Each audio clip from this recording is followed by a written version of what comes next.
Let's look at why Tesla could be a sell soon. It is not a sell yet, but it could be a sell soon. The first reason is that Tesla is into a downtrend. So Tesla has been into a downtrend since July 20th.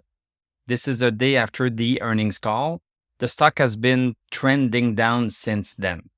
But each time in the past that Tesla has been trending down, like here starting on June 20th, it was always stopped at 240.89 because we have a bunch of buyers that are buying at that price point. This price point at 240.89 is really important, but also we have another price point right below at 238.11. That corresponds to the high that we had on November 1st, 2022. The stock market has a big memory.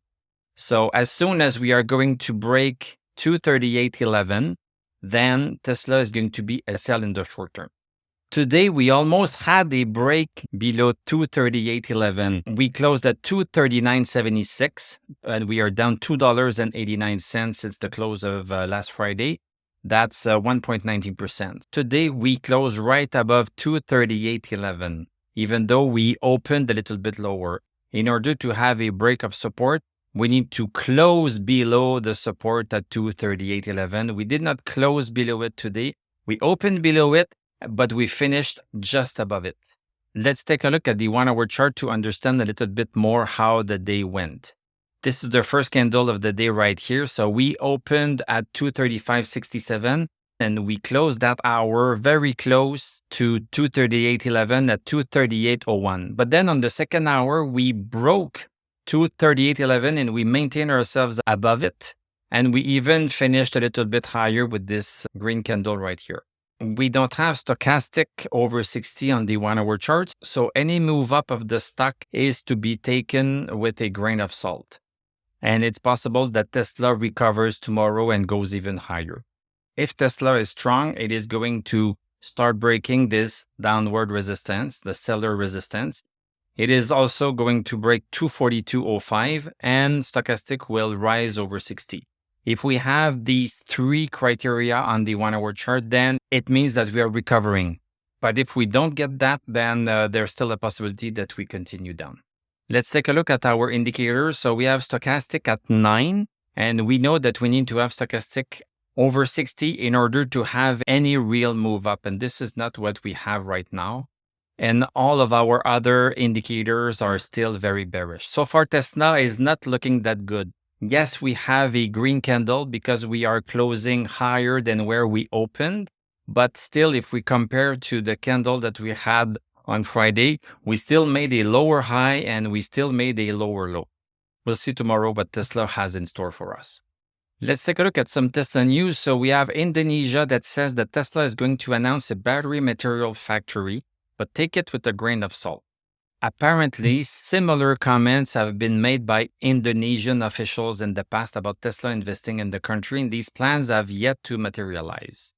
As we detailed in our previous report on Tesla's interest in Indonesia, the country is one of the world's biggest nickel producers, but it has also recently put a ban on exporting nickel ore in order to encourage the industry to process it locally. It's quite smart of them. Indonesia hopes the measure will encourage companies to invest in manufacturing finished products in the country using their nickel like batteries. They have great politicians over there. So maybe Tesla is still in negotiation with them. We'll see what happens in the future. So another news, Tesla slashes Model Y and 3 prices in China. Tesla has updated its Model Y prices in China to reduce them on most versions of the electric SUV and offers a new incentive on Model 3. Throughout the first half of the year, Tesla initiated a price war in the Chinese EV market with a series of price drops across its entire lineup. However, Tesla had stopped adjusting its prices downward in China since May. Now it is back at it, at least for the Model Y. In terms of the slashing of prices, we are talking about almost $2,000 US. And Tesla is also implementing a new early end of quarter incentive on the base Model 3. If you place an order for the current Model 3 rear-wheel drive version and complete the delivery within the time limit, you can enjoy an insurance subsidy of 8,000 yuan. Tesla says that buyers need to take delivery by the end of September to take advantage of this incentive. This incentive is coming at a time when Tesla is expected to update the Model 3 production in China to switch to the next generation of the electric sedan. So Tesla might be looking to sell the remaining units of the previous generation as it transitions to the new ones. But this makes sense, but this drop in price will also fuel the narrative that the margins of Tesla are in jeopardy. This is another step in that direction. Also, Tesla says it will build new first-of-its-kind data centers. We can see in the job posting that Tesla says that it will build a first-of-its-kind data centers. This role will lead the end-to-end design and engineering of Tesla's first-of-its-kind data centers and will be one of the key members of the factory engineering team. So Tesla did not really explain what this was all about. But when Tesla decides to build something, they are not just going to do like everybody else. They are going to re-engineer its data center from the bottom up. It will be different than all of the data centers that we can see around the world.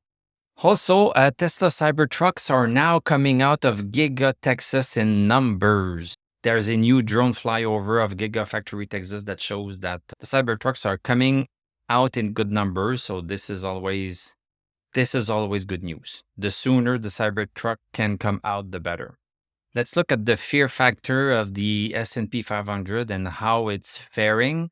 So we are down 0.05, that's 0.34%, and closed at 1481. We have just broken below 1485. But not by much, so only by 0.04. We are still maintaining ourselves into this congestion zone unless we start going lower and lower at around 14, 13 and a half, 13.5, then the stock market will be a little bit more free to go back up. If it maintains itself here, then it's going to prove tougher for the stock market. Let's look at Rivian. Rivian closed down 1 cent, closed at 21.56. We have a green day, but again, just like with Tesla, this green day does not tell us the whole story. We need to compare this candle with last Friday's candle, and it's not looking very good. We still made a lower high and we made a lower low. Nothing to write home about. We are still in this downward trend right here, and this downtrend is even accelerating. It is not time yet to invest into Rivian. Xpeng, we are down 4 cents, closed at 16.24, pretty much the same thing. We have barely made a higher high and we made a lower high. We seem to want to stabilize at 15.23. NEO down 0.38, that's 2.95%, closed at 12.52. This is a green candle, but we are basically just going down. Palantir, we seem to have found support at 15. We closed up 31 cents, that's 2.01%, closed at 15.72. We can clearly see here that for the last 4 days, we have enough buyers of Palantir to keep the price above 15 bucks. This is not the time to buy yet. We still need to break our downward resistance, break 16 bucks, and also have stochastic over 60, and we are not there yet. Nvidia, big turnaround, so we are up $28.98. That's 7.09%, closed at 437.53. This is a very nice day. One candle does not make a trend. We are still in this downtrend right here. This is the downtrend that we are in, and we were going down even faster than this downtrend, and now we have a little bit of a move back up. But it just means that we are back into our downtrend. So the stock is still in the downtrend. So I would personally wait until we are breaking this downtrend before considering getting back into Nvidia.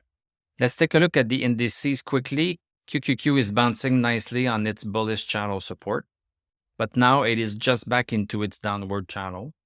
Dow Jones has just barely broken its very short-term downward resistance right here.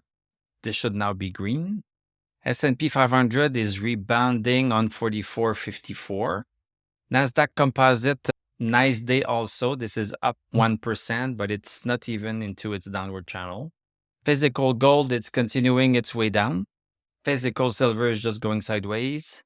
Bitcoin is still going sideways. It's climbing a little bit. We are at 46. Ripple is still going sideways. Nothing new here.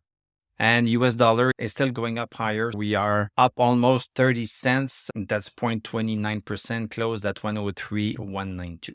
Thank you very much for watching. Thank you for liking, commenting, subscribing. If you like what I do, you can become a YouTube member. Click on my TradingView affiliate link. I'm going to wish you a great evening. We are going to talk tomorrow, and I'm going to tell you à la prochaine.